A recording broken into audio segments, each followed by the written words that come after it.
Material for the brain. Conversations for thinking bodies.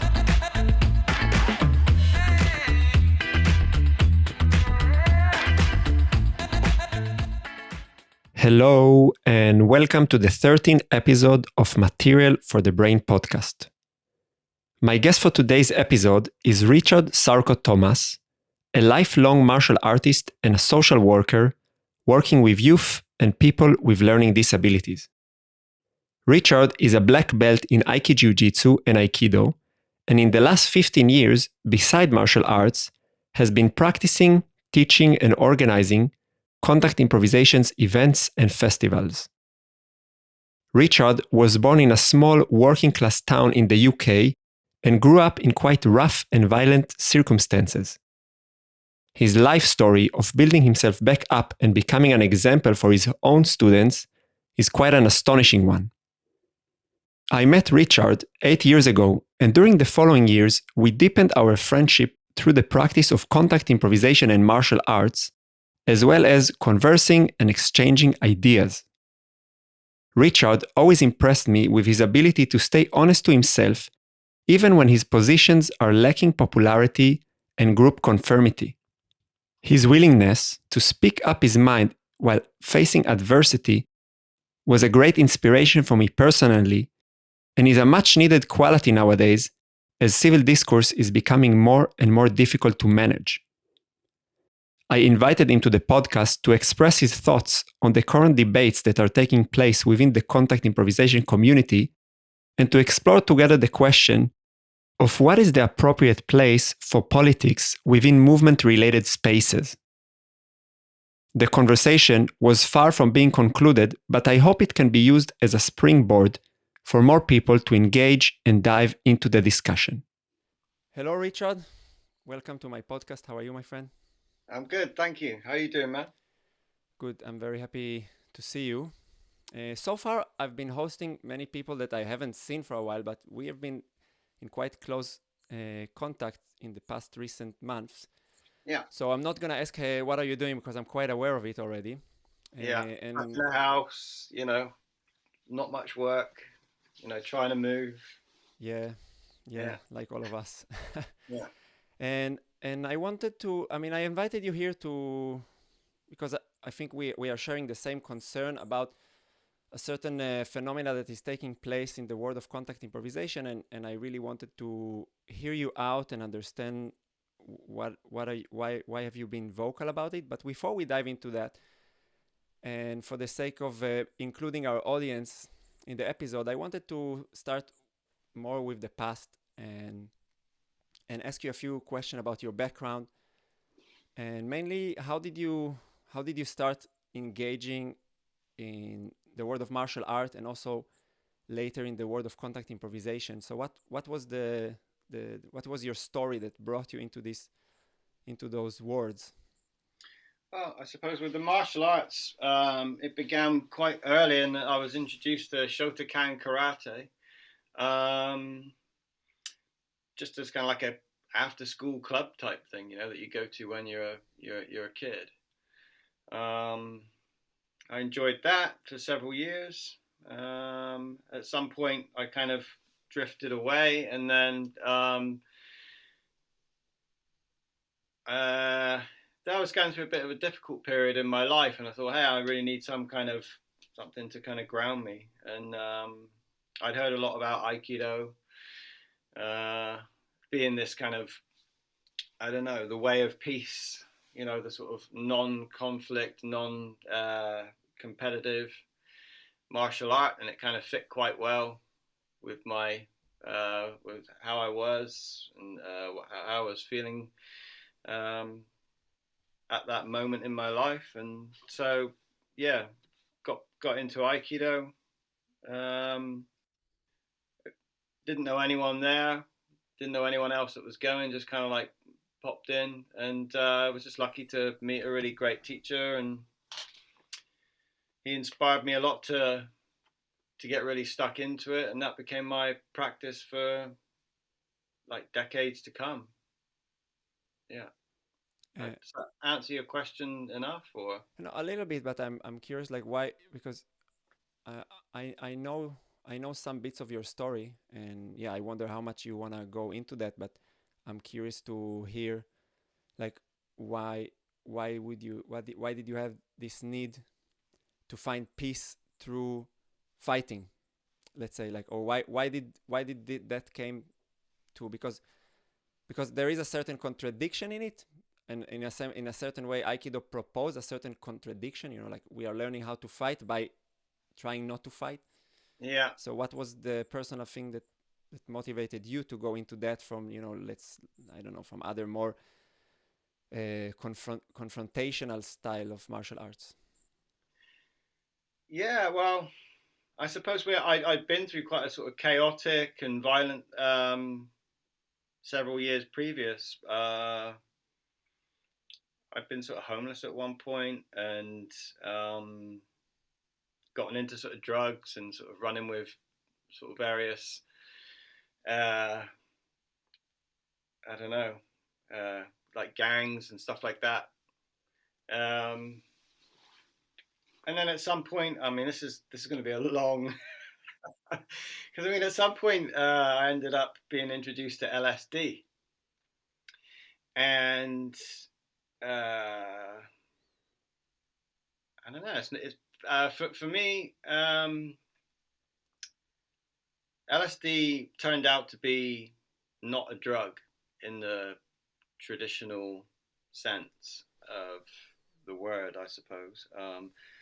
Uh, and the same with the mushrooms and the I went on a bit of a psychedelic journey, let's say. And they're not drugs, in my opinion. They don't produce a predictable outcome each time. It's a learning curve, the whole thing, and it's a very sort of deeply spiritual, or at least for me, it was a very deeply spiritual experience uh, that kind of grounded me in a way that really confronted me simultaneously. Um, there was this kind of stripping away of my identity, which is kind of curious because if I think about it, that kind of relates more to the conversation I can see us having later on. Hmm. But it also kind of, let's say, planted a seed of sort of yearning for just getting away from the chaos and the craziness and the sort of the addictions and the sort of violence and stuff like that. So, um, And this was prior to your encounter with your Aikido teacher. This was like yeah, a yeah, yeah, several years prior, and yeah, my Aikido teacher just was a very sort of worldly person, and without the drugs was kind of on this kind of on a similar plane. When I say drugs, I mean without the hallucinogenics, on a similar kind of plane of just seeing things from many different perspectives. Uh, um, at least from my point of view, he was quite. I mean, like his ego had certainly kind of like diminished quite significantly. Yeah. uh, Answering your question, I'm not sure. yes, yes, and how this decade of training in Aikido affected you when you brought this, the word identity and ego.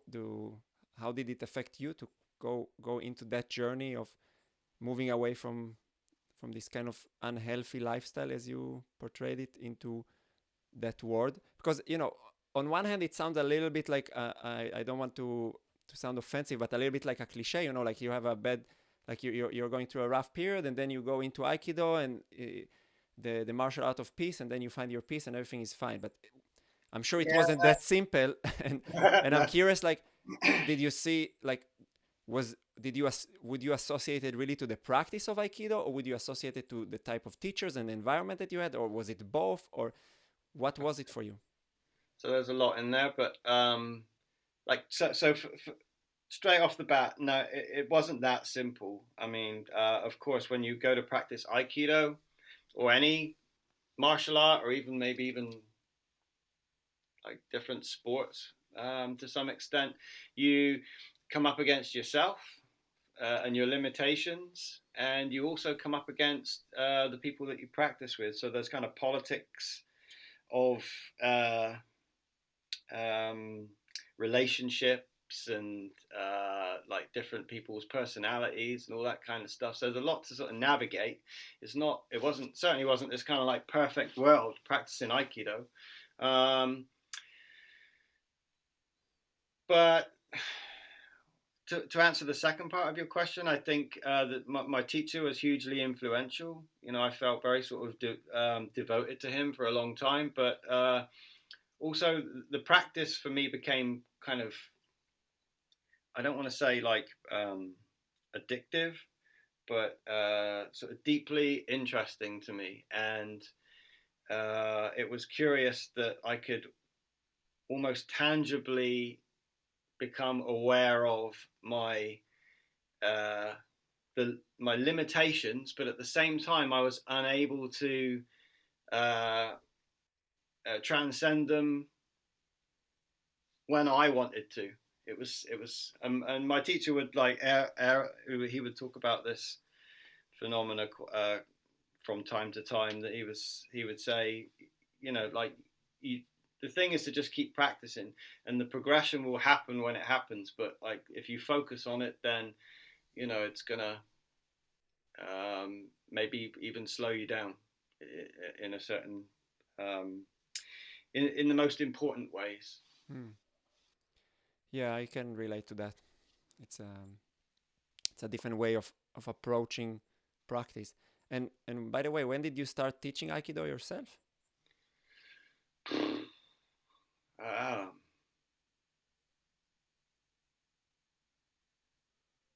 15 years ago, something like that. Maybe a bit more. I don't know exactly. And I remember that you shared with me once that you have never turned Aikido into something that you profit from. No? Is it Yeah, correct? yeah. That was again another one of my teachers' things that it was completely non-profit, and all of the monies that were charged to go and train were actually put into the fund to pay for the space and to pay for summer camps, and sometimes if people couldn't afford to buy their own kidogis and things like that, we would kind of generate cash to help people pay for their um, yeah. And you kept this tradition in your own dojo as well? Yeah, Yeah. yeah. No, that's a nice thing, like to yeah. I really like to hear these little anecdotes about how people approach physical practice and how a certain, let's say, choice that is not directly related to the practice can really change it. No, it's like it's a financial choice that affects the way people relate it on a social level, and yeah, and I'm sure that it affects the way people can relate to a teacher when you think that it's not something that is being done for profit. Not that I think general, like it's not that my opinion is that it's not moral or anything wrong Yeah, about and likewise, charging. I feel the same. I have no problem with people charging like um, what they consider to be a fair price to teach students, and then as the student can decide whether or not they want to go, and it's entirely up to the teacher where those funds are invested. So it's not, yeah, I don't have a problem with people who don't do that. I was lucky enough through my wife who has been a long time sort of university uh, dance teacher, to have access to free space. So, I mean, for me, it felt then it was really just my sort of time and expertise that I was kind of devoting. And, uh, well, I mean, I think that there's this concept of you learn so much from teaching that I felt like it was almost like an exchange, you know, like I would um, teach my students, and they, not that they would teach me, but I would like learn from teaching, that it would kind of somehow sort of develop my own practice and sort of grow my understanding, and that felt like a healthy exchange. So I didn't really see the need to. It wasn't like I was kind of desperate for money. Not that I was extremely wealthy either, but just you know. This is actually something that I always been a little bit jealous about your position in that regard, because I did took the choice to make my work around movement also my way of of generating income. And I think that to when I see how you handle yourself, I see how like you have zero pressure to to get this kind of external recognition, because you're not dependent on it for your living. And there's a certain trap that is difficult completely to manage when you because I agree with you. When I teach, sometimes I feel like, yeah, man, it's such a breeding ground for me to learn things. And then then you can experience teaching a little bit less as a very rigid vertical hierarchy. Although there is a certain hierarchy between a teacher and a student, but still there is an exchange there. And when the money is not involved, I think you're more free to really harness it, rather than maintaining your student to some, like, because you're depending on them. No. Yeah, yeah. And how did you start uh, going into the dance world and the contact improvisation scene in particular? Okay, so many years ago when I met my now wife, uh, she was doing a PhD and had just finished an MA in dance. And she came to the dojo where I practiced, and we met there and became friends. And she invited me to contact improvisation jams at Dartington Hall, and I went along and just thoroughly enjoyed it. Yeah. And what did you like about it, from a like for I know that there is some resemblance to Aikido, and also Aikido somehow, like, contact improvisation has its roots somehow also in the Aikido world. But what was for you the attractive thing there? I think for me, contact improvisation. I mean, they call it dance, but for me, I never really felt like a dancer, although I've been told that that's not correct and that I am. Uh, you know, I never felt like a dancer, but the it felt like Aikido without the finishing techniques. Hmm. And what is attractive about that? Just that you can kind of move and move and sweat and move, and there's kind of no particular sort of end result that's desired. That it's just like a kind of open exploration with no right or wrong way to go about it. And yeah. And from your own observation, like, do you see some fundamental differences between the type of culture that has been developed around the contact improvisation world and the Aikido culture? Well, I mean, yes, but at the same time, there are numerous Aikido communities that vary greatly, and I would say the same with contact improvisation. So you can get, if we talk about contact improvisation, we can say that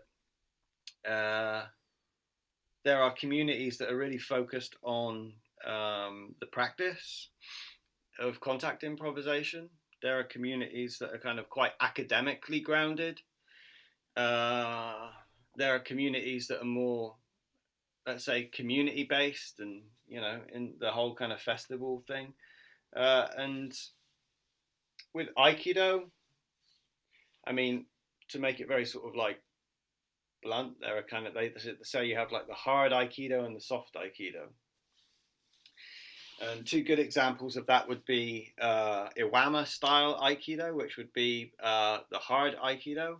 And then you'd have Shinshin Toyetsu Aikido, which is Aikido with mind and body coordinated, what they would call Ki Aikido. So they're two very different practices of Aikido. But then if you go like into those, you have the subsets of the different sort of teachers and the way they teach.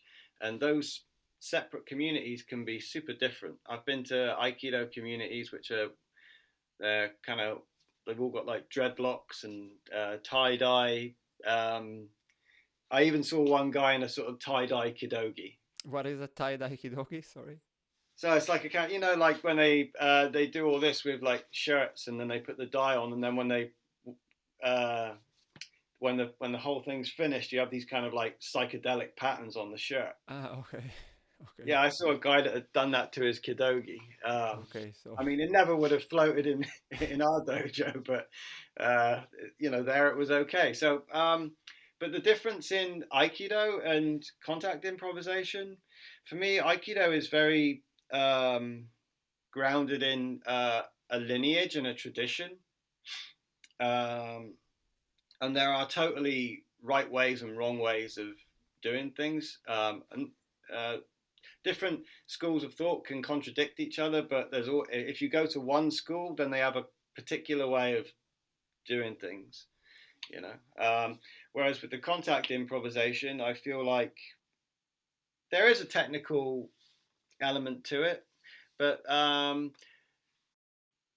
people will have various ways of doing the same technique, and all of them are okay. There's no kind of like you go into this jam and you have to do the lift this way, and there's also not so much like reverence for sort of lineage, and there's also not so much of a kind of in contact improvisation focus on challenging yourself, being challenged, and having to sort of deal with that. It's much more kind of focused on like enjoying yourself, for me anyway. yeah, no, I can resonate with that, and I think it also, like many of the points that you brought up are, yeah, they are like the underlying conditions for the topic that I want to discuss with you today. And yeah, maybe we can go and dive into that and see where it's going to lead us. So I will introduce it a little bit because probably most of our audience are not aware of the background. And so I've seen you recently in the last, I don't know, maybe 6 months or something like this, or maybe even more, I'm not sure, that you've been quite vocal on social media around and sometimes very specifically within contact improvisation circles, expressing your opinions that are, I would say, they are not that popular nowadays. And I've seen that you have expressed a concern about this strong phenomena of mixing politics inside movement spaces. So if I would try to say it very particularly, this very strong wave of identity politics that is washing through the contact improvisation scene. Yeah. Well, it's not just contact improvisation, it's washing through our culture. Yes. But it's kind of intensified, I would say, in the academies, and on social media and in like arts venues and kind of anywhere that kind of artists are, I think.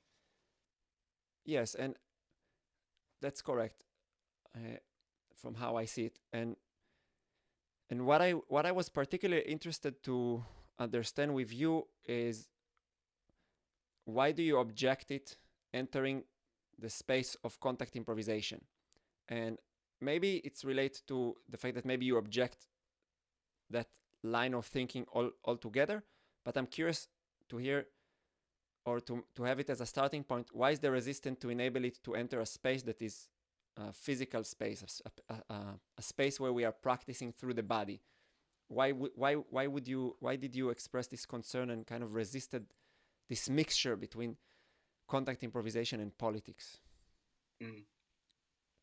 I mean, like you say, the easy way to answer it would just be to say that fundamentally, I just disagree with identity politics. I think it's such a sort of limiting idea, and it's also, like, for me, sort of fundamentally, like, racist and sexist and all the things that it claims to be kind of anti. It kind of is for me. In terms of, like, contact improvisation and my problems with it kind of sort of festering there and sort of becoming, this kind of cancer in the community, which is how I see it. It's just that it makes the space. It first of all, it kind of asserts that there are these kind of, like, power dynamics happening, and that there's already, like, a hierarchy in politics and all of that stuff, which, to a certain extent I can agree with. But then it sort of, what it's really trying to do is it's trying to kind of destroy the current paradigm and just replace it with another one. So it just takes away the kind of, let's say, the kind of white heterosexual male as the perceived kind of apex of the hierarchy, and just replace it with other identities that the social justice people have decided are somehow sort of more noble and sort of deserving of the position. Can I just take it back to something to say? Could you maybe clarify more specifically what do you mean when you say the term identity politics? Because I guess that's a place for maybe confusion between you and I, and also between people who are listening. So what do you mean when you bring this? Well, identity politics, if I really want to just boil it down to its kind of, like, most simple explanation, for me, is just that you judge somebody based on, let's say, like, the color of their skin, or the part of the world that they're from, or the economic class that they come from, or their sex, or their gender, or, inalienable attributes that that you're kind of born with, or sometimes not born with, because now you have this whole kind of transgender thing as well. So those guys weren't necessarily born with certain physical things, but I mean, anyway, it's basically you judge somebody on their identity, their validity to, let's say, engage with, communicate about particular things. Then, depending on, like, what you look like, let's say, is how much of a right you have to, or how much of a voice you can have in certain conversations. Okay, and so it leads me to another question. So, because do you agree with that? Yeah, I agree. I think I can phrase it differently, but yeah, I agree with the premise that, like, you judge people according to group identities and not according to individual circumstances. So it's like, okay, if I'm born with a certain, and I belong to a certain group identity, so therefore I'm in a certain position regardless to what I've personally experienced. So maybe I'm, I don't know, a black trans person, but I had a fortunate life, and I'm super, and I feel super connected and empowered. I will still be perceived as oppressed because that's my group identity, and it doesn't correspond to my individual experience. I just want to just add to another one of my, like, major objections with the whole political agenda of the identity politics and the social justice stuff is that it tends to kind of homogenize groups. So it will say that just because I'm a white, like heterosexual man, I'm just like all the other white heterosexual men, you know. And if you're like I don't know, like a black woman, then you're just like all the other black women. And I just find that like totally, that should be like a totally insulting position to sort of like take when you're trying to have like relationships with people. But like, oh yeah, you're just like all the other black women, you know. It's like, well, clearly I'm not. I'm an individual, you know, and I'd be happiest if you could sort of, you know, sort of judge me based on that, you know. And I wanna ask some questions specifically because I do share the same concern when it comes to the potential harm that can happen because of that political engagement or ideology, however you want to call it. Like I have a serious concern of what is the wrong way it can be played. Let's say it like that. But I'm also curious, like why, like do. Okay, so you have a certain rejection to that political stand, which we share. But why is it? Why would it disturb you that there will be a certain conversational space within the community that we both care about? Why would you say like, hey, let's put it out, like let's put politics out of the gym, out of the dojo, out of the dance space? Is it really specifically that you think that those spaces has value by its own, and we can learn those lessons without going into politics, or is it simply that you feel that there's no place for actual dialogue, or what do you experience? No, like for me, like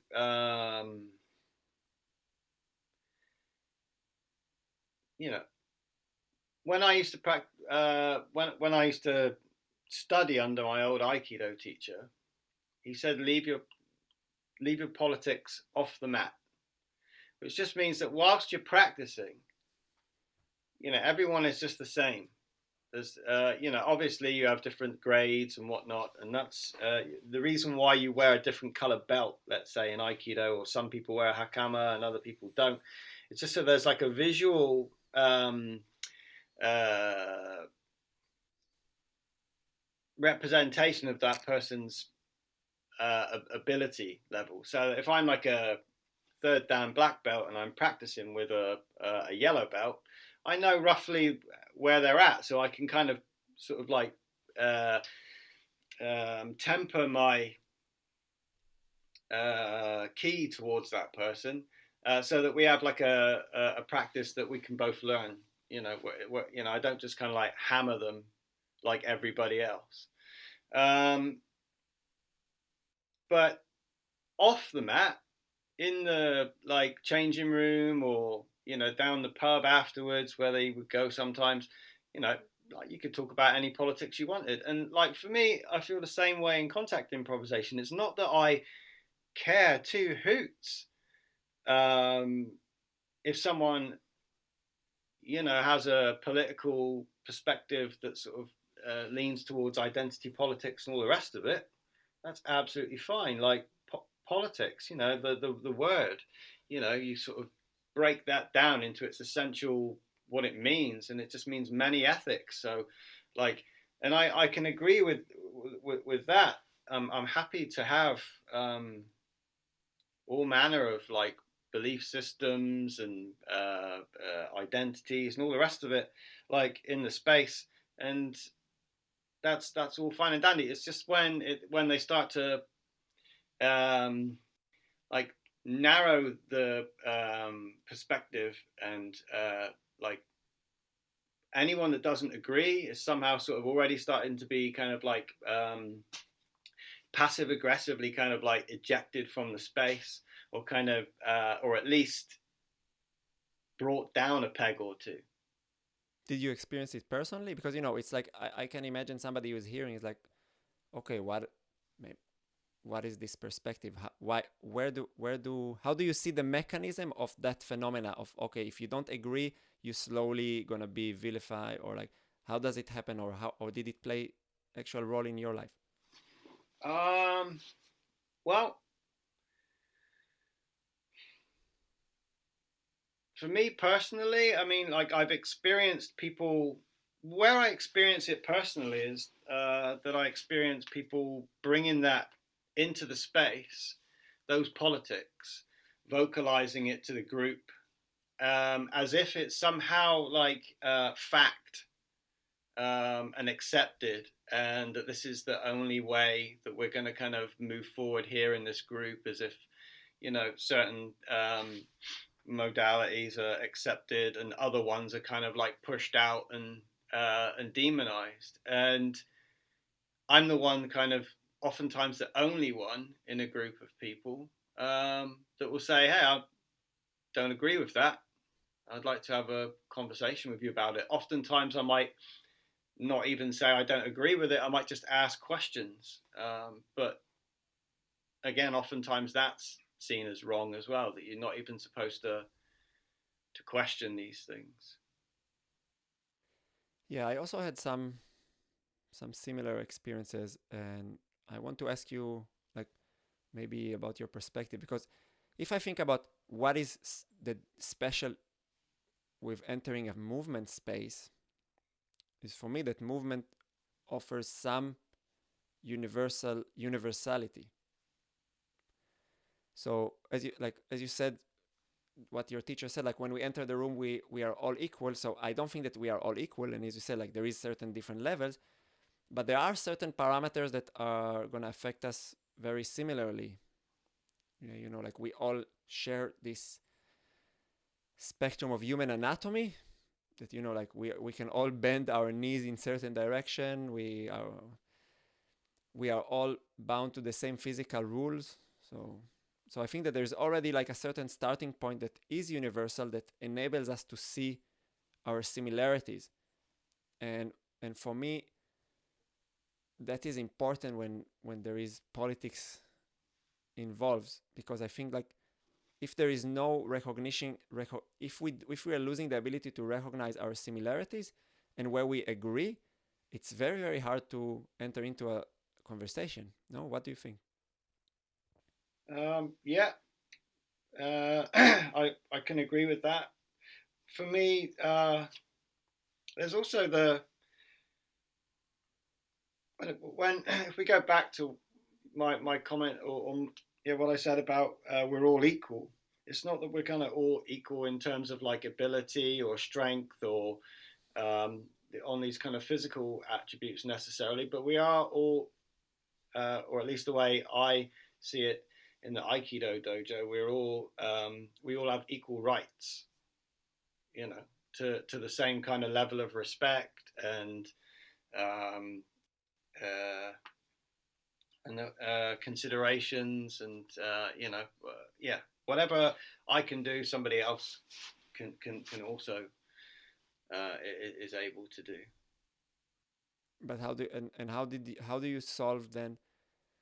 Because to some extent, and I'm playing a bit the devil advocate, to some extent that's what advocates of identity politics many times speak, like, okay, like, yeah, we all have we should all have the same ground for respect, but by you not recognizing my identity, I feel disrespected, blah blah blah, and that's already could be perceived as a microaggression, etc. So how do you manage that within the Aikido space, or like what is the solution that you would would offer to that kind of problem? I mean, in the Aikido space, I mean, because um, and it's one of the more sort of like progressive martial arts, if you like, in terms of the kind of concepts that are brought into it, and the kind of love and peace type element. You can go to lots of other martial arts environments, and that's not really represented much at all. Sorry, I lost my thread. What was the question? No, no, it's okay. No, my question was like, yeah, that I mean, first I'm wondering if we have a right, if it's our right to be to treated respectfully, if it's a right, or if it's a or is it an ideal to aspire to? I don't know. Like, and because I think that that's something that I feel sometimes inhibits the conversation in those spaces where identity politics is present, is that there is a certain perception about what does it mean to respect each other, and that perception is being perceived as something that is the only objective aim, and if we deviate from that, we are already being judged morally. But I don't know. I'm questioning if it's my right to be respected, or if it's something that I should aspire to have in my surrounding. I don't know. What do you think? Well, doesn't no, I don't think it's your right necessarily to be respected. Respect is something that you earn. If you act like an asshole, then like you expect to be treated like one, you know. And if you're a sort of very benevolent and kind individual in the community, then you know people are going to relate to you in that way. If you're like I am, and you're a little bit contradictory, and you don't always just accept things the way they are, and you want to kind of have those conversations and sort of offer an alternative perspective to this kind of narrative that's being sort of forced, then expect the kind of feedback that somebody who brings that energy to the space brings, you know. But just to go back to the Aikido thing and the martial arts, I don't think that you find so much identity politics in those spaces. I don't really see those problems occurring. You know, you have women, you have like all different colors and sort of abilities and ages and all the rest of it, and no one's focused on any of that. So what do you think is the key difference? Like, why is the word of contact improvisation more leaning to that? And because I don't practice Aikido, I practice Brazilian Jiu Jitsu, and I mean, now it's been a long time since I've been in the gym, but yeah, we also had, like, you know, people from all walks of life and backgrounds, and I've never felt any um, conversation coming up about that, or and I've been trying to talk to people from different perspectives and like in different life experiences, but I haven't seen this problem again. So do you think that is are we hypersensitive in the world of contact improvisation, or what is the difference? Yeah, but like you can really blame it on activists and academics and artists. You know, they kind of um, they're they're enumerate in the contact community. So there's way more of them in the contact community than there is in, let's say, the Aikido community, or the, I don't know, just in communities in general. Um, and they artists, let's say, and academics, uh, they've all been to kind of universities mostly, and they've all been taught sort of postmodernist theories, and sort of they had the sort of like feminism and all that stuff, which, you know, for me, like, again, you know, a lot of that stuff is all good and dandy, but there's that's where the ideas are coming from, and that's where the politics is sort of generated, and that's why we see it so much so in contact improvisation, in my opinion. Okay, and yeah, and because, you know, we've been talking about it a lot, but I think that what is interesting for me to dig out in this context is a little bit more to understand where does your political standpoint relates to your background and experience. Because I think that, I mean, first of all, you mentioned that when you hear a certain, like, conformism, it awakens a certain side of you that wants to resist. So can you speak a little bit about it? Why is it hard for you to confirm, or like why, when you are in those spaces, you feel like the need to be vocal and to oppose and propose some opposite opinion? Yeah, I think being working class helps me to sort of challenge these ideas, because I don't have the education that most of the other folks in a contact improvisation setting do. I mean, I see them as sort of mostly sort of middle class, so they all have this kind of like university education that's kind of told them, all this who they are, and where they stand, and what politics should and shouldn't be, and all the rest of it. And it's not been my life experience. I come from a sort of rural working class background. My whole family has been sort of working class for generations. Like very few of us in the generations before me ever went to university, if any. And so I come with a sort of working class politics, I suppose, which is that like when you, I don't know, like I never really experienced sort of identity politics at all until I experienced dance and art and all that stuff. It was never a thing. But saying that, I mean, like the decades have moved on, and this whole political movement toward identity politics and social justice has kind of ramped up and intensified. I would say exponentially in the last, let's say, 10 years. Okay, but isn't that like, and again, again, I will play the devil advocate.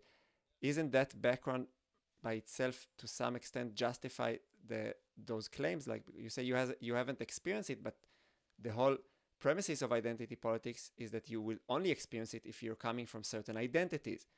And I don't know, like how do you react to that? Because I also have experienced it more in relationship to gender. Like maybe I'll share a bit and then I'll let you answer. So in my case, like I had several conversations about the concept of male privilege, and I was mainly speaking with middle class abled female artists that grew up in Europe. And for me, like growing up in Israel and having to go through the hardship of becoming a combat soldier and all those experiences that followed, which was related only to the fact that I was born as a man. So I couldn't not question like, okay, am I privileged by being a man altogether, or do I have some things that I might experience better, like more privileged than a woman, but on other aspect of life I would be less privileged? Is it related to my story, or am I bound to that? And me, I also feel that like I prefer to judge people according to their experiences, but how do you counter it for yourself? Like, because I don't know, did you grow up in an environment that was very diverse and then you haven't seen it, and or like? No, my environment I grew up in was totally not diverse. I would say. I mean, in terms, at least in terms of class and what do you call it, ethnic background.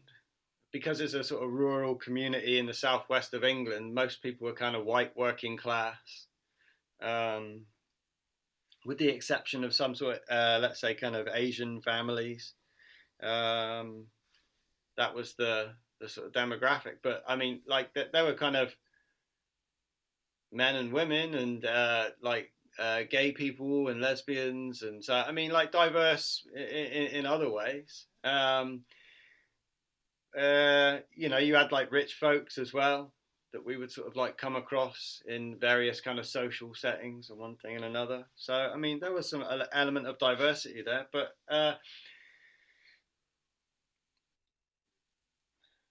again, like your question, like the kind of crux of it, like if you can kind of do that with the question. Yeah, like because uh, you know what I'm wondering is like how to deal um, with this tension that comes from the kind of intellectual premises that, yeah, if you're not part of a certain identity group, you cannot understand the experience of being part of this identity group. Therefore, why would you actually recognize it? And like, if you grew up. It's a very convenient way to sort of argue your position, isn't it? you Yeah, know. it is convenient. And Ah, so, you just can't ever know. Okay, well, what do you want me to do with that then? You know, I mean, if I can't ever know, then what? Where do we go from there? You know, like it's just ridiculous. Like they can't ever know like my own sort of personal story and like all of my kind of emotional sort of like context and you know my how my background and my all the rest of it has affected me. But they think they can just because I'm a white guy and I happen to sort of be attracted to women. I mean, that just, I mean, they could, okay, you're in that box. That's you on the shelf, no problem. Moving on, you know. But if I'm a kind of a black, you know, woman with a, you know, some kind of disability or something, all of a sudden, you know, these people are somehow sort of shrouded in mystery and it's kind of difficult to understand them. And I just, for me, I find that like deeply insulting, not just for me, but for the person that, because yeah, they're just putting you in boxes based on, you know, like who you like to have sex with and what color you are and, you know, just ridiculous things like that. but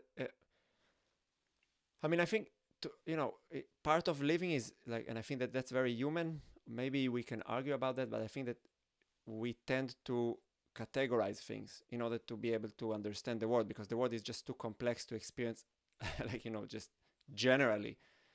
So I think that that's kind of natural. Like if I walk in the street, I do notice that people have different skin color. I do notice that people have certain appearance that I can associate with their biological sex. Yeah, but how much energy do you put into that? So go ahead. What do you mean with that? I just mean that we all notice those things. It's not like I walk down the street and don't notice the different trees in the hedgerow, and you know that there are like a group of black men coming down the road towards me, or there's a little old white lady on the other side of the street with her shopping bags.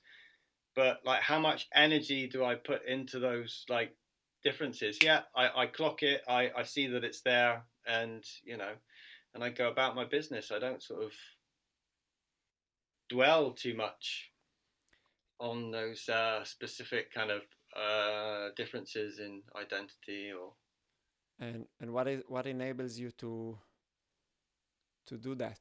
I mean, it's just let's say it's a necessity, you know. I mean, like it's kind of like the human mind, once it understands something it kind of calcifies, let's say, and you you don't have to sort of keep going back to the thing and relearning it and re-examining it and mulling it over, because you know you figured it out and you've moved on. I think that this is maybe that's something that academics are really kind of engaged in, that like they never stop doing. You know, they take like even the most simple things and just, I don't know, try and find like different ways of looking at them all the time, when you know for the most part they're kind of like just mentally sort of doing mental gymnastics, and uh, it's just kind of pointless and endless.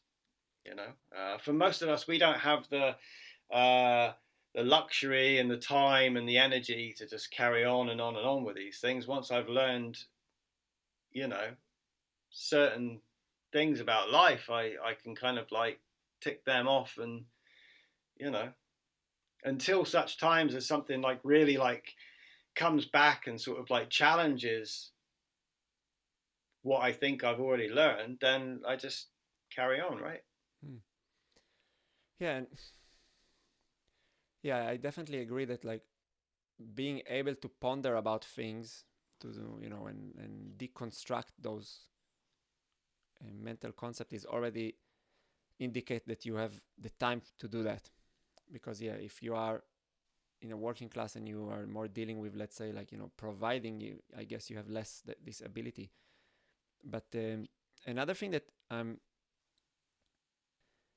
another point that I'm curious about is like that there is a certain if I bring it back more specifically into the common word where we are sharing, the contact improvisation, so there is a concept within the contact community that was present way before this strong wave of identity politic, which is the concept of inclusivity. And I think that that's kind of something that was in the heart of contact improvisation establishment as a practice. No, like that. Okay, every body, and I think it was translated body, not a person, but every physical body is welcome into the practice, and that there wasn't this exclusion of certain people with lack of capacity. And I think, also there is some people within the contact improvisation that went all the way with the interest of including people who are disabled and seeing like what does it mean to do contact improvisation on a wheelchair, etc. And I think that kind of premises took a sharp shift. And me, as somebody who's like, I don't know, fifth or sixth generation of contact improvisation dancer, first I was wondering like, why are we holding on that value of inclusivity? Not that I'm definitely trying to say that I object it, but I can see the strong relevancy for that in the time of establishing contact. But I wonder, like, is it so important that contact improvisation will be the most inclusive? Because if it is very important, it might mean that contact improvisation has some universal value for everybody. And if we exclude some people from that, then we are really harming them. But I mean, you see. Yeah, so for me, my experience of contact improvisation has always been one of like just feeling very welcome, and also having like a sort of like the space having like a sort of welcoming energy for sort of anyone that walks through the door. And for me, that's essentially what inclusive means, is that the door's open. It doesn't necessarily mean that everybody has to walk through it. I mean, it's quite possible that like 99% of the population don't really care about contact improvisation, never would want to do it in their lives. So and more power to them to go and do the things that they find interesting. So it's not that like everybody needs to access contact improvisation. It just needs to be that the door is open, and anyone that comes through it should be welcome to get stuck in. But what would you say about, because I don't think that contact improvisation has any universal importance. No, neither do I. Okay, so, and I think that when this is clear, when we clear this off the table, so I think that then for me the question is like, okay, so then why then inclusivity? So then why is it so important that everybody will feel included in that word if it doesn't offer? Then you can say, okay, it's a out of good manners. Yeah, we want to be nice to people. But I wonder, do you think there is any other reason to really promote inclusivity in the way that you experience that you express it? Do you think that there is any reason why the contact improvisation word should stick on inclusivity besides good like manners? All in the definition, isn't it? For me, like I say, inclusivity just means that whoever comes through the door is welcome. That's what inclusivity means. To other people, it means like actively somehow making certain identities, like reducing certain identities in various ways, and then kind of like expanding on other ones. I don't know. Maybe it's got some. I feel like it's there's a certain style of, let's say, North American inclusivity based around sort of identity politics and social justice that is, like they can't even be in a building doing contact these days without kind of researching the Indian tribe that used to live there like hundreds of years ago, and just talking about, we're in this space and we're on the stolen lands of the such and such tribe. And I feel I can't help feeling like it's just virtue signaling, and that it's not it's not the kind of inclusivity I would want to encourage. You know, I think it should be a sort of free space where people can come if they want and leave if they want, and many different views and politics can be expressed. You know, but essentially people are there to sort of practice contact improvisation when they're on the dance floor, and then when they're in the community space, they can talk about pretty much whatever they want. Yeah, I think you're bringing two important differentiation, and I think that that's maybe good to. I mean, that's what I understand, and I want to check that I understand you correctly.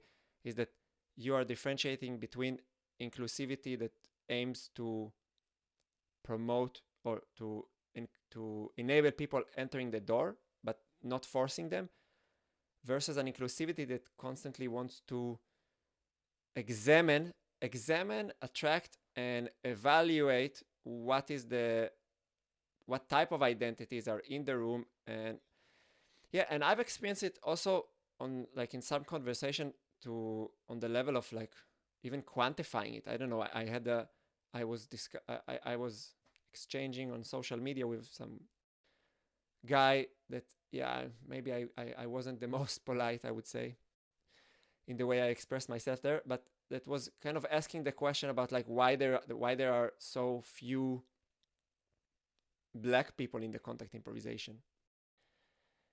And for me, that question was, like, I can see the first initial place in me that can ask, like, yeah, actually, why they're not coming here? Like, what prevents them from coming here? And and then and yeah, and I'm sure some people that have black skin, maybe they wouldn't feel comfortable to be in a space that there's many white people. Yeah, maybe that's a possible experience, but there's also maybe other reasons why people might not want to come into contact improvisation. And I first, might because not it's like, it's not a it's a there is so many other inhibiting factor of why wouldn't I want to join contact improvisation. And second, I don't think that contact improvisation offers anything that has particular value that we should all be attracted to. So then why would I care actually who is in the room? Why? Like, again, if it's, I mean, we are not talking about some kind of a social right that I say, like, yeah, we cannot exclude that, I don't know, the right to pursue yourself professionally. It's like, it's just, for many people, it's just a hobby. So, I don't even understand why people want to apply it on something like contact improvisation. yeah, yeah. It's, you have to like champions people's rights to take up the hobby of bird watching. It's we need to get more, diverse groups of people, in the bird watching hut. It's not happening there. People aren't sort of pushing it there, but it is happening in contact improvisation. It's kind of curious to me. But another reason why people might not be finding their way into contact improvisation jams is probably the same reason that I didn't find my way into a contact improvisation setting until I was 33 years old, 34, something like that, because I never heard of it. Doesn't exist in the working class world, at least in the UK. I mean, no, it's just non-existent. It's not a thing at all. The only reason I ever found it is because I met a sort of privileged middle class person who was enrolled in university, dancing, feminism, all the stuff that sort of went with that, and I was introduced to it by her. Otherwise, it would have I'd have just completely sailed on by it. And I think this is most people in the world. So when you're talking about, why aren't there more black folks, let's say, in doing contact improvisation, I would say, well, black folks tend to be, at least in the UK, they tend to be sort of like descendants of immigrants. And immigrants, mostly, unless they're sort of very lucky, sort of wealthy immigrants, tend to sort of move to a country and start at the bottom rung of the economic ladder in the working classes with like families like my family and stuff.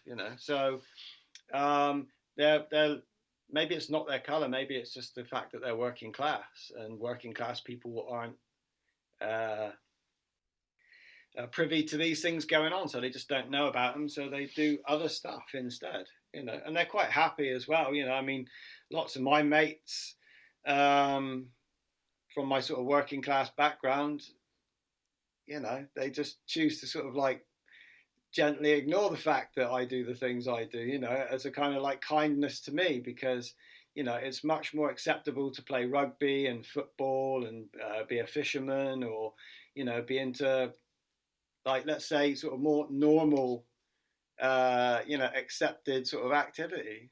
So Yeah, it's interesting. It sounds almost as if an attempt to bring more people from, let's say, diverse economical background into the contact improvisation, which is, so far I haven't heard people pushing why there is no more working class people in the contact improvisation scene. It sounds as if it will be something that will be more intimidating than welcome, no? In that. yeah, I mean, I think that, like, if you've got working class people in there, they would. I mean, I think that the large pushback against identity politics and progressivism in the UK is coming from the working classes, because they have, like I say, because they haven't been educated. Um, they just don't stand for things that don't make sense to them. That aren't grounded in sort of like pragmatism and sort of practical application. They can quite clearly see that, oh, that idea doesn't make any sense at all. So no, of course I'm not going to agree with it. I think if you have more working class people in the space that weren't somehow sort of privileged enough to have been um, educated in third wave feminism and sort of identity politics, then you might see like a pushback against the same uh, um, move to sort of get those people in there. They would be pushing back against it once they got in there, because they'd be like, well, hang on a minute, none of this makes sense actually. Uh, One thing that I hear that comes up in our conversation is your identity as a working class person. Can you speak about it? Is it something that you can detach from, or do you, or like, what is your relation to that particular identity? Well, it's kind of like, I would say, like a love-hate relationship in a way. I mean, I'm very proud to be working class, um, on the one hand, and on the other hand, being a kind of very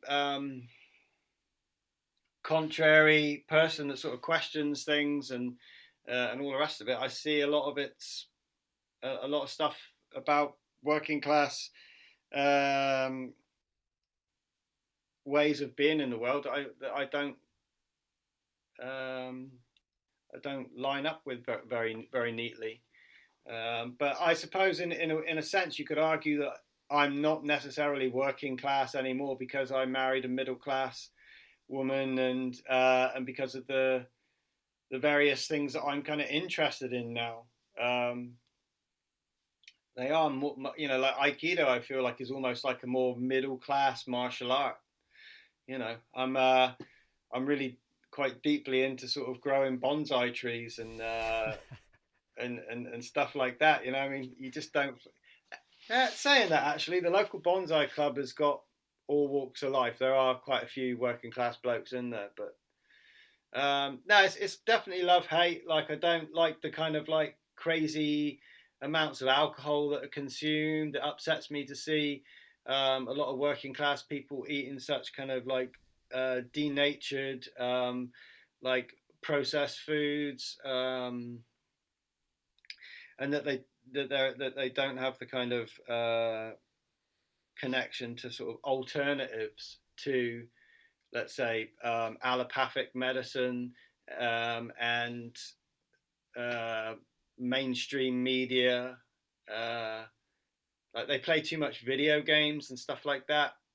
Like, I know like adults that play video games, and that kind of always freaks me out a bit. But You have maybe friends, that's or family that are addicted to video games, or it's No, just people that I know sort of vicariously through work and one thing and another. I think that it is like a middle class thing as well now, though. So maybe it's not so just working class, but I don't know. Yeah, it seems like middle class people have much more access to like alternatives, like they can choose more. And it's not that like working class people can't; it's just that they don't feel like they can. Mm. Do you know what I mean? It's like when I grew up, I didn't really ever feel like I deserved anything. You know, it's like if I want anything, then I have to like put in the effort to sort of like somehow manifest it. It's not like I just deserve it. But middle class people, and like the more wealthy they get, the more they just feel like they should just have all these things, you know, and that they totally can pick and choose and complain. And like for me, like even now, like when I go to when I go to a restaurant, if there's something wrong with the food, it's my wife that complains because I don't feel, you know, like it's right to say anything about it, you know. Yeah, you appreciate the hard work they've been trying Yeah, to make their best. yeah, and then I tip the waitress like extra, you know, money because I know that she's like working class person and you know probably relies on the tips, you know, whereas like the middle class person is maybe like working out the percentage of the bill to see how much they must tip, or maybe they don't even tip at all. You know, is what I've seen when I've been out with these guys. I always find it quite shocking actually that the more money you have, the less generous you become. Although I don't know if it's shocking because I think like you know if you most of the people that have a lot of money are people who I mean maybe it's a very general thing, but are people who care about money. So then they care about it, though they spend it less carelessly. So it makes some sense to me that if you really care about money, you become more cheap. It's like I you, would say that like giving a waitress a tip is more full of care and more has more awareness to it than less. yeah, of course, I wouldn't I say that don't. it would be a careless use of my finances. Let's say, Yeah, but that's already a different way of like you're putting it already into some kind of a morality, I would say. No, it's semantics a little bit, but I yeah, imagine, but you know. yeah, but like talking about identities because I don't know. I feel like that one of the greatest thing that happened to me by choosing to work with the body, and to some extent by working with meditation, and also recently, also I had some experiences with psychedelic medicines, is the ability to deconstruct identities, and I think that that's something that for me really sits in the core of why would you want to work with the body? Why would you want to put so much emphasis on moving the body and connecting to the moving body? Because I think that there is a space where I'm not Matan Levkovich, the Israeli man who is married, who lives in Austria, who is a dancer, and all these like external thing. I think that there is a certain space, at least I've experienced it, that I'm just vibration, and I think that it's I don't know. I find it shockingly surprising that we have a movement that is ready to abandon all of this completely. Not only abandon it, claiming that this is immoral thing to do, to recognize that this space exists. And I don't know, like Well, again, you kind of like touching on the whole sort of psychedelic experience of yeah, like the identity sort of dissolving and you know realizing the kind of universality of all things. When you come back into the pedestrian world and get back into your sort of like social situations like that, an element of that kind of remains, you know. And I don't think I think that like anyone, I don't know, anyone, maybe some people can go through all those things that I've sort of been through and come out the other end and still judge a person by the color of their skin or their sexual preference. But for me, it just, you know, I like to sort of like honor the sort of like individual and sort of like hear the individual and not just kind of put people in a, but I won't do it. I choose not to. yeah, It's interesting times because what I also see around, and that's something that scares me the most, is not the fact that we have disagreements, but is that we are really losing the ability to exchange when we have disagreements. Like, I don't know. I mean, maybe it's again, maybe I see it completely wrong, although it's in my heart I feel that I'm okay. But if we got to the point within the dance community that somebody like me, who again, I don't want to elevate myself to I'm not the most moral correct person, for sure. I have a lot of I have my own shadows, but like if I'm a dancer who is working in Vienna uh, and is interested in studying these kind of topics, can be so easily put in the category of a racist. There has to be something wrong, because if you cannot speak to me, how would you be able to speak to everybody who is like I'm on your side? like,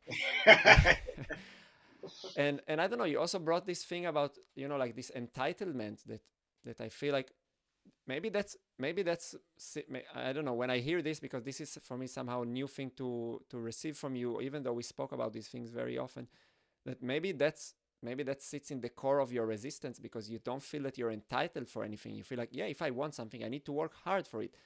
And there is a certain sense of entitlement in those spaces, as if you are holding a certain moral position, then you're entitled to you know Tell to other people how to think and speak and all the rest of it is what it comes across as. It's like I'm like, wow, like you really feel like us being just like two human beings and sharing a space and being in this contact improvisation space or whatever, you feel that you can come to me, judge me based on what you can see with your eyes, yeah, and then profess to tell me, how to think, what to say, what I can't say, like, because I don't feel that way toward you at all. I feel like, like that's all for you to choose. I can't tell you how to do this and how to do that. So, like for me, it's like glaringly um, uh,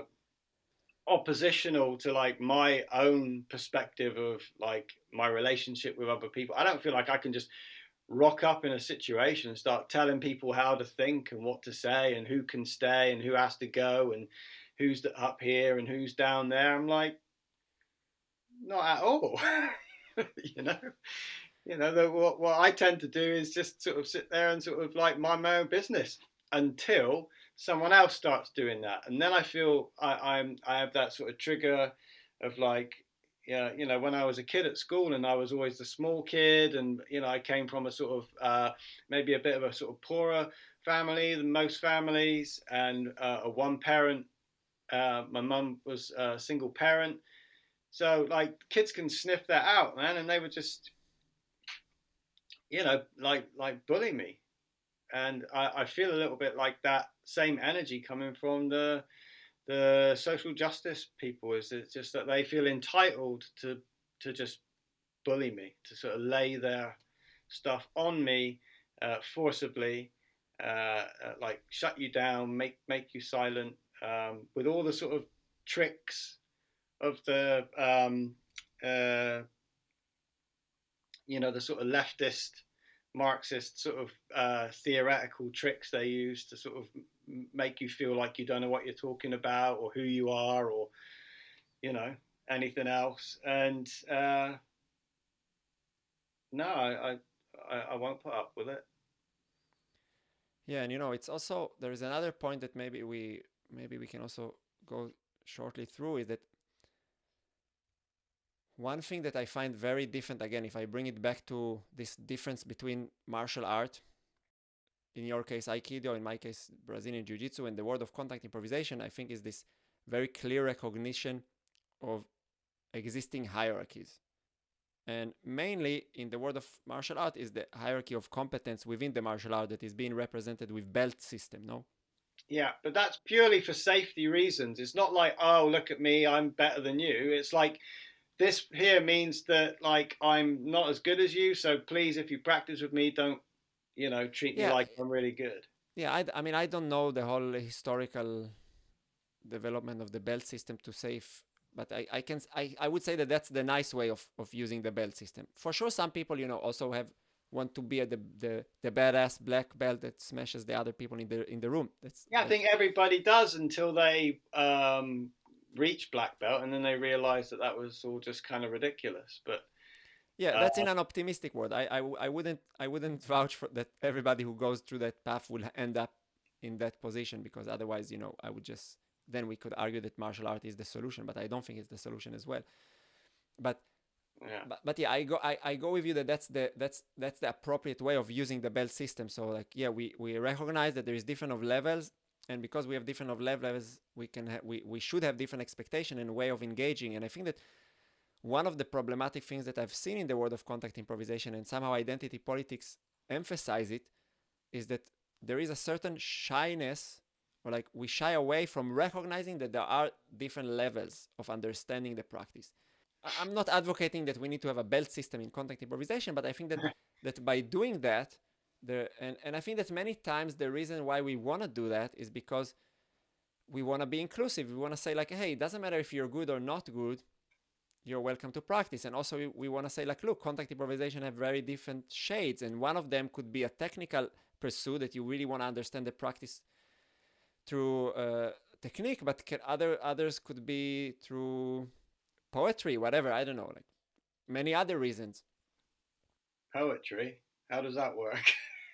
Like the poetics of communicating with another person. You don't really care about the technical manifestation. You are interested about the quality of connection. Like, you're using poetics in a kind of more academic. I'm not sure, because I don't come from academic background, so I'm not sure. Yeah, I just see poetry as Proust, but like written text. But okay.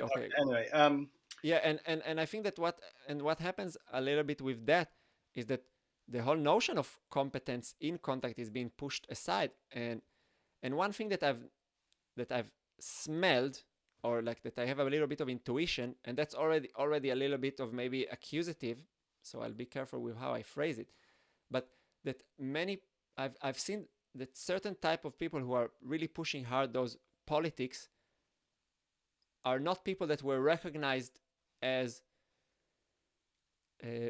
leading people within the scene in relation to competence of the practice. You mean technical ability? Yeah, like that there is a certain attempt to shift away what contact can be from like a physical dance form that has certain technique that you need to acquire in order to be able to participate, into something that is more, like that it's enough that you're aware of social dynamics, and then you're already part of this community. And again, of course, it's not black and white, because again, I know that my perception about contact improvisation is not the general perception, and it relates maybe to the fact that I studied in Israel, where technique is more important, I would say. But nevertheless, I feel like that, yeah, by doing this, we also take the risk that that contact will just kind of slowly disappear as a dance form, as a physical activity, and I would, for me, it would be something that I would be very sad to see, that if I would come to a festival and less dancing will happen, because that's for me the reason why I want to engage in that activity. But I kind of imagine a different future, one where those folks that want to kind of sit around and do all that politics stuff and make that the sort of focal point of their practice will be in their jam, and the people that want to make the physical practice of contact improvisation enjoying themselves and having a sort of community sort of based around movement will be in their space, and I mean that would be a little bit unfortunate for both communities, I think, but that's the way the integrity of the sort of form is sort of preserved, if it gets to the point that in certain spaces you can't move for all the politics. So, but is this what you think that will happen, or that's what you imagine that could happen? Like, do you have hope that we will manage within the contact scene to to generate honest dialogues and see and practice inclusivity also on the level of opinions and political positions and philosophy and way of living? Or do you think that it's like there is no chance with that type of mental pursuit of identity politics to actually generate such spaces? I don't really profess to know. Uh, I know how I feel, and this is oftentimes what kind of gets me into trouble. Is I'm talking from my own perspective, how I feel, my own experiences, um, and for a lot of people, then that's not good enough. It needs to sort of be sort of grounded in some kind of like political dogma. But for me, it's certainly a possibility that, I mean, already you see on the contact improvisation festival thing that happens every year. Some things are more sort of like community oriented and sort of with the sort of alternative lifestyle and whatnot. Other things are more kind of situated in the academy and sort of around academic contact improvisation pursuits. And then you get some that are more based on sort of like technique. They often tend to be sort of workshops more than festivals. Festivals always tend to have sort of quite a sort of community sort of vibe to them. But you know, for instance, sort of Freiburg for me somehow manages. I mean, maybe it's because it's such a big festival that somehow manages to sort of have all of the stuff there and none of it like identity politics and like strong commitment to sort of technique, real like strong thread of like academic learning and all of that and stuff around ethics, and it's all there.